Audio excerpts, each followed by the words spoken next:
नमस्कार प्यारे बच्चों, welcome back to our channel Gyan Ganga Ayurveda classes में। आज हम लोग बात करने वाले हैं निद्रा के बारे में। निद्रा अर्थात स्लीप। हम लोग जानते हैं कि जब तक व्यक्ति प्रॉपर तरीके से निद्रा नहीं लेता है, उसकी दैनिक क्रियाकलाप बिल्कुल ठीक नहीं होता है, अर्थात उसका कोई भी कार्य करने में मन नहीं लगता है। तो आइए आज हम लोग डिटेल में बात करेंगे निद्रा अर्थात स्लीप के बारे में।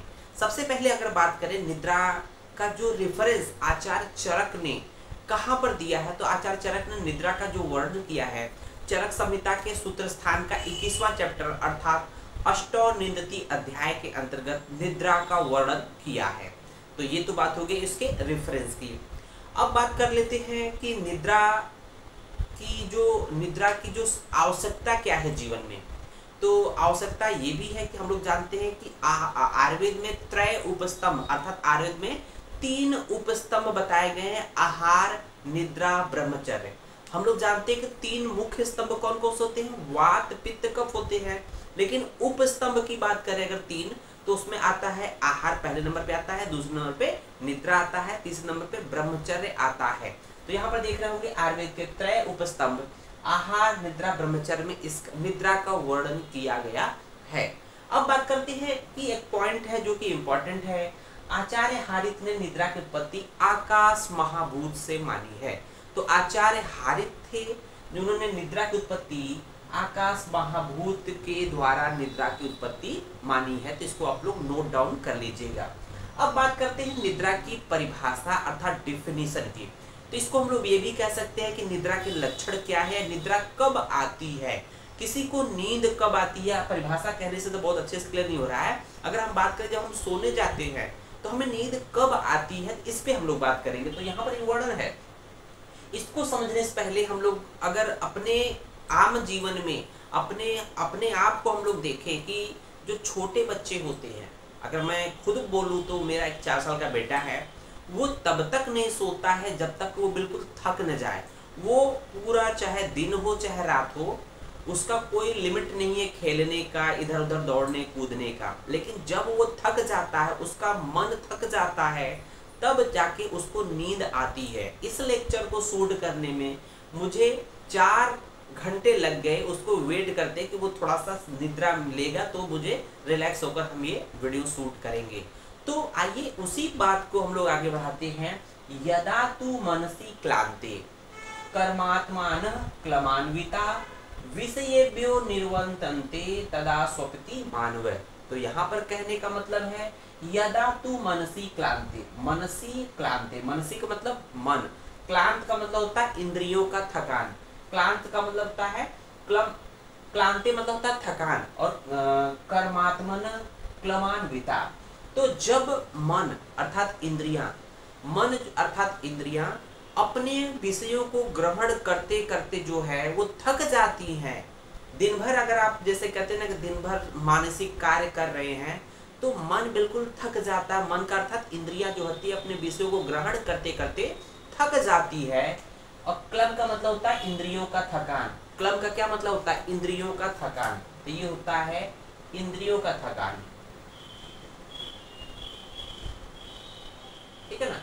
क्लम का मतलब इंद्रियों का थकान होता है। जब मन अर्थात इंद्रियां अपने विषयों को ग्रहण करते करते अर्थात कार्य करते करते थक जाती है, और इसमें तब फिर क्या होता है, विषयेभ्यो निर्वर्तन्ते, तब वो अपने विषयों से अर्थात तब उस समय जब मन अर्थात इंद्रियां अपने विषयों को ग्रहण करते करते अर्थात कार्य करते करते थक जाती हैं, तब उसके बाद क्या होता है, विषयेभ्यो निवर्तन्ते, विषयों से विरक्त हो जाती है, निवृत्त हो जाती हैं।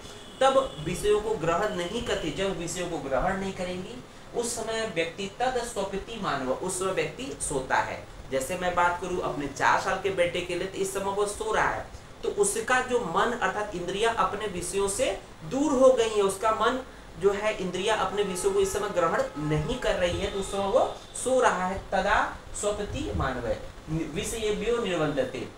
ये कब होगा, इंद्रियां अपने विषयों से निवृत्त कब होंगी, उनका मन कब नहीं लगेगा इंद्रिय विषयों में, जब वो जो इंद्रियां अर्थात मन थक जाएंगी कार्य करते करते, तब उसके बाद वो निद्रा की अवस्था में आएगा। ये तो है निद्रा की। रेफरेंस चरक सूत्र 21 के श्लोक नंबर 34। 5 में है। अब बात करते हैं निद्रा से लाभ। निद्रा से क्या लाभ होता है? तो निद्रा से लाभ और हानि भी है। क्या है निद्रा? तो यहाँ पर ऐसा होना चाहिए, उचित निद्रा लेने से लाभ, अगर आप उचित निद्रा लेंगे तो आपको प्रॉपर एक बेनिफिट्स मिलेगा, लाभ मिलेगा। अगर आपने प्रॉपर निद्रा नहीं ली है तो उसी के पैरेलल आपको उसके अनुरूप हानि भी होगी।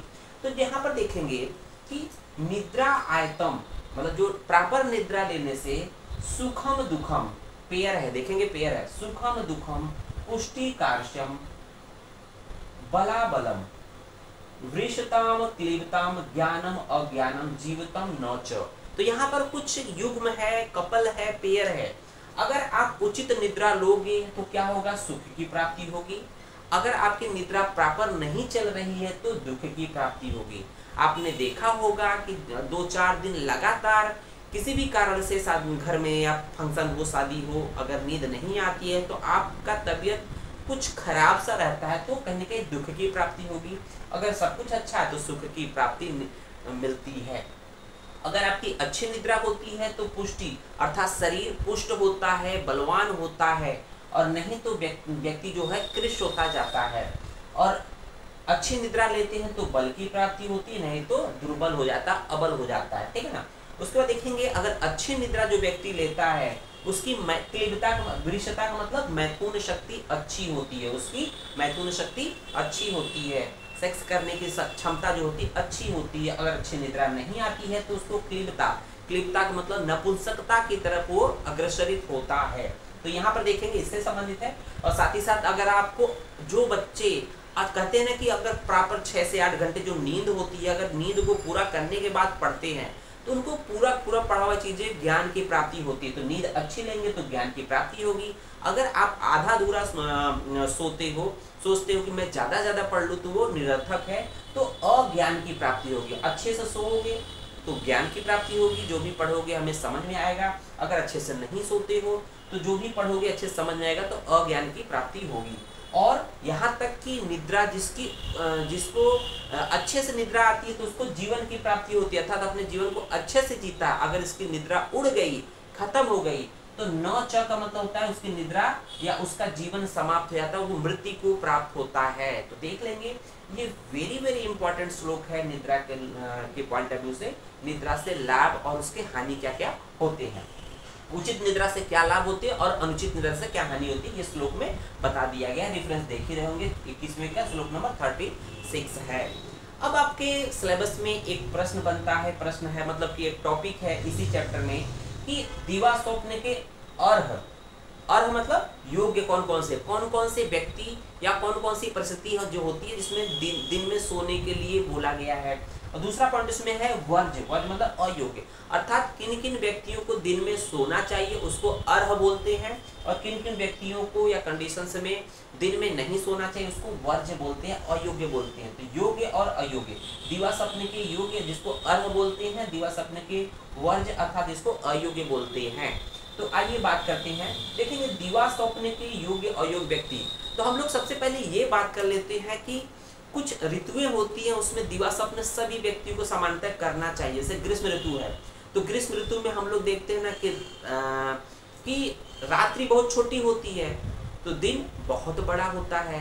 तो दिन बहुत बड़ा होने से क्या होता है कि आपकी रात छोटी होने से आपकी नींद पूरी नहीं होगी, तो दिन में थोड़ा सा सोना जरूरी है। लेकिन यहाँ पर हम लोग निद्रा की बात कर रहे हैं तो यहाँ पर ऋतु उसका विशेष नहीं है। यहाँ देखेंगे दिवा स्वप्न के योग्य व्यक्ति कौन हो, किन किन व्यक्तियों को दिवा स्वप्न कराना चाहिए। तो यहाँ पर देखेंगे एक पॉइंट है, जो व्यक्ति जो गीत गाता हो, मतलब जो सिंगर है, गीत गाने का मतलब सिंगर जो व्यक्ति है बहुत मेहनत करता है ना, और जो व्यक्ति अध्ययन करता है या स्टूडेंट होता है तो दिन रात मेहनत करता है, या मदिरा का पान शराबी अर्थात जिसको लत लगी है वो व्यक्ति, जो व्यक्ति मैथुन अत्यधिक किया हो, जो संशोधन किया कर्म आदि कर्म से जो छीड़ हो गया हो, मतलब इनके कर्म करने से व्यक्ति छीड़ दुबला पत्ता हो गया हो तो उसको दिन में सोना चाहिए। उसको देखेंगे कि दूसरा पॉइंट है अजीर्ण रोगी, जिनका खाना पचता नहीं है तो उसको दिन में सो लेना चाहिए। और या इस कहते हैं कि उरह छत का व्यक्ति उरह छत हो गया हो या धातु छीड़ हो गया हो उसे भी दिन में सो लेना चाहिए। तीसरा पॉइंट देख रहे होंगे वृद्ध, कोई मतलब कि बूढ़ा व्यक्ति है, वृद्ध व्यक्ति है, बालक है और स्त्री है, तो इनको स्त्री का मतलब यहाँ गर्भवती स्त्री की बात की गई है, और इनको भी दिन में सोना चाहिए। उसके बाद देखेंगे प्यास, अतिसार, स्थूल से पीड़ित रोगी को भी दिन में सो लेना चाहिए। और उसके बाद देखेंगे रात्रि जागरण या सवारी से थके हुए, रात्रि में बहुत आपने जगा है तो दिन में सोना ही चाहिए। अगर आपने बहुत लंबी चौड़ी यात्रा करके आए, चाहे बस से, चाहे ट्रेन से, चाहे साइकिल से, मोटरसाइकिल से लंबी सफर करके आए, तो भी थके हुए व्यक्ति को भी दिन में सो लेना चाहिए। अब ये बात थी कि दिन में किसको, व्यक्ति को दिन में दिवा स्वप्न लेना चाहिए, दिन में सोना चाहिए। अब बात करते हैं किस व्यक्ति को दिवा स्वप्न अयोग्य है, अर्थात उसको दिन में नहीं सोना चाहिए। तो कुछ ऐसी परिस्थितियां होती है, देखेंगे कि जैसे मेदस्वी पुरुष है, मेदस्वी पुरुष का मतलब जो मेदा से युक्त होते हैं, बहुत अधिक मोटे व्यक्ति होते हैं, तो अगर वो ज्यादा सोएगा दिन में तो उसको और फैट की वृद्धि होगी और मोटा हो जाएगा, इसलिए दिन में नहीं सोना चाहिए।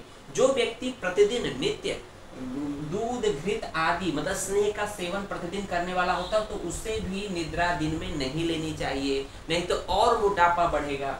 कफ प्रकृति वाले और कफजन रोग से पीड़ित व्यक्ति को भी दिन में निद्रा नहीं लेनी चाहिए, क्योंकि दिन में सोने से कफ की वृद्धि होती है। दिन आगे हम लोग बताएंगे, दिन में सोने से कफ की वृद्धि होती है। जिनका कफ प्रकृति है या कफजन रोग हुआ हो, उसे भी दिन में नहीं सोना चाहिए, अदरवाइज कफ की वृद्धि और हो जाएगी। उसके बाद देखेंगे दूसरी विष से पीड़ित, आप लोग देखते हैं कि जो विष पिए हुए व्यक्ति होते हैं, दूसरी विष से पीड़ित व्यक्ति को भी दिन में नहीं सोना चाहिए। तो ये तो कुछ था कि दिवा स्वप्न के अयोग्य व्यक्ति कौन कौन से हैं। अब बात करते हैं, एक पॉइंट आता है कि रात्रि जागरण तथा दिवा स्वप्न का प्रभाव। मान लीजिए कि एक सिंपली तौर पे हम लोग जानते हैं कि दिन बना है काम धाम करने के लिए अर्थात जगने के लिए, और रात्रि बनी है सोने के लिए। लेकिन अगर आप क्या करते हैं, प्रतिदिन रात्रि जागरण करते हैं और दिन में सोते हैं, तो उसका क्या प्रभाव पड़ेगा शरीर पर। तो हम लोग जानते हैं कि जब कोई व्यक्ति रात्रि में जगता है, रात में जगने से आप 2-3 दिन रात में जग के देख लीजिए, आप पे क्या प्रभाव पड़ेगा कि वात की वृद्धि होती है। रात्रि में जगने से वात की वृद्धि होती है। इसका लक्षण क्या है? इसका लक्षण ये है कि शरीर में जो है वात की वृद्धि होने से मलमूत्र का अच्छे से त्याग नहीं होगा, आपका पेट नहीं साफ होगा, आपको अच्छे से भूख नहीं लगेगी, आपका मन नहीं लगेगा, उसकी वजह से शरीर रुक्षता हो जाता है। वात की वजह से शरीर में रुक्ष गुण की वृद्धि होती है। तो ध्यान दीजिएगा, दिन में जगने से, रात्रि में जागरण से वात की वृद्धि होती है और शरीर में रुक्षता आ जाती है। उसी तरह से अगर दिवा स्वप्न लेते हैं, दिन में सोते हैं, तो क्या होगा कि कफ दोष की वृद्धि होती है। ये जानना है कि दिन में सोने से कफ दोष की वृद्धि होती है, इसलिए यहाँ पर जो कफ प्रकृति या कफ रोगी वाले व्यक्ति को दिन में सोने को मना किया गया था। तो दिवा स्वप्न से क्या होगा, कफ दोष की वृद्धि होगी। जब कफ दोष की वृद्धि होगी तो शरीर में स्निग्धता आएगी, व्यक्ति और मोटा ताजा हो जाएगा। इसलिए कहते हैं कृष्ण व्यक्तियों को अगर थोड़ा सा हृष्ट पुष्ट होना है तो खाकर आप अच्छे से जितना ज्यादा सोएंगे उतना ही आपका शरीर हृष्ट पुष्ट होगा। उसके बाद बात करते हैं कि तीसरा पॉइंट होता है कि देखेंगे बैठे बैठे सोना, जिसको बोलते हैं झपकी लेना, है ना। अब आप क्लास में है या रूम पर भी है, हॉस्टल में है, अगर चेयर पर पढ़ते पढ़ते आपको झपकी आ रही है ना, तो 2-4 मिनट आपको वैसे ही उसी अवस्था में झपकी ले लेनी चाहिए। इससे क्या होता है, ये सबसे बेस्ट माना जाता है, ये सबसे बेस्ट है, क्योंकि आप देखेंगे 5-10 मिनट बाद आपको इतना फ्रेशनेस महसूस होता है कि कहने के लायक नहीं है। अर्थात बैठे बैठे सोना, जिसको झपकी लेना, वो सबसे सर्वोत्तम बेस्ट माना गया है। इससे न ही रुक्षता बढ़ती है, न ही स्निग्धता बढ़ती है। तो समझ में आया। अब बात करते हैं निद्रा के भेद अर्थात टाइप्स ऑफ निद्रा के बारे में बात करते हैं। तो निद्रा के भेद अगर हम यहाँ देखें तो यहाँ पर 4 तरह से निद्रा के भेद बोले गए हैं। तो देखेंगे सबसे पहले निद्रा, शारंगधर निद्रा के एक भेद बोले हैं। तो आपके एग्जाम में चाहे क्रिया शरीर के पॉइंट ऑफ व्यू से हो, चाहे फर्स्ट ईयर का हो, चाहे सेकेंड ईयर का हो, ये आपका निद्रा आता ही आता है। तो निद्रा के भेद शारंगधर ने 1 मानी है, सुश्रुत ने 3 निद्रा मानी है, जिसमें स्वाभाविक निद्रा मानी है, वैकारिक निद्रा मानी है, तामसिक निद्रा मानी है। स्वाभाविक निद्रा एक स्वभाव से आती है, वैकारिक निद्रा अगर कुछ बीमारी आती है तो भी उनको एक्स्ट्रा निद्रा आती है, तामसिक तम दोष की वजह से निद्रा आने को तामसिक निद्रा कहते हैं। उसको देखेंगे आचार्य चरक निद्रा के भेद 6 मानी है, ये ज्यादा इंपॉर्टेंट है। ये ज्यादा इंपॉर्टेंट है कि चरक ने निद्रा के भेद कितने मानिए, 6 मानिए, आपके एमसीक्यू में पूछा जाता है। उसको देखेंगे आचार्य वाग्भट ने निद्रा के भेद 7 मानिए। तो चरक और वाग्भट का विशेष तौर से याद रखिएगा बच्चों की चरक ने 6 भेद मानी है, वाग्भट ने 7 भेद मानी है। अब देखते हैं चरक के जो 6 भेद निद्रा के कौन कौन से हैं। पहला है तमोभवा, तमोभवा निद्रा है। दूसरा है रात्रि स्वभाव प्रभवा, रात्रि स्वभाव प्रभाव को भूधात्री निद्रा कहते हैं। क्या कहते हैं? भूत धात्री निद्रा। तो याद कैसे रहेगा? रात्रि स्वभाव प्रभवा अर्थात भूत कब आते हैं? रात में भूत आते हैं, तो रात्रि स्वभाव प्रभाव अर्थात भूत धात्री निद्रा कहते हैं। भूत तो रात्रि में ही भूत आते हैं, इसलिए उसको याद हो जाएगा। तीसरा देखेंगे मन शरीर श्रम संभवा, मन और शरीर के श्रम अर्थात थकावट की वजह से जो निद्रा आती है उसको हम बोलते हैं मन शरीर श्रम संभवा। और वाग्भट ने जो 7वां निद्रा माना है, यहाँ पर चरक ने मन और शरीर श्रम संभवा एक साथ बोला है। वाग्भट ने मन श्रम संभवा और शरीर श्रम संभवा को अलग अलग कर देने से उनका जो भेद होता है 6 की जगह 7 हो जाता है। तो ध्यान दीजिएगा वाग्भट ने इसी पे काम किया है, अर्थात इसको अलग अलग कर दिया है। ठीक है, आगंतुकी निद्रा बोला गया है चरक ने, उसके बाद व्याधि अनुवर्तनी निद्रा और श्लेष्म समुद्भवा। तो ये कुछ निद्रा के भेद थे। उम्मीद है आपको ये वीडियो पसंद आया होगा। धन्यवाद।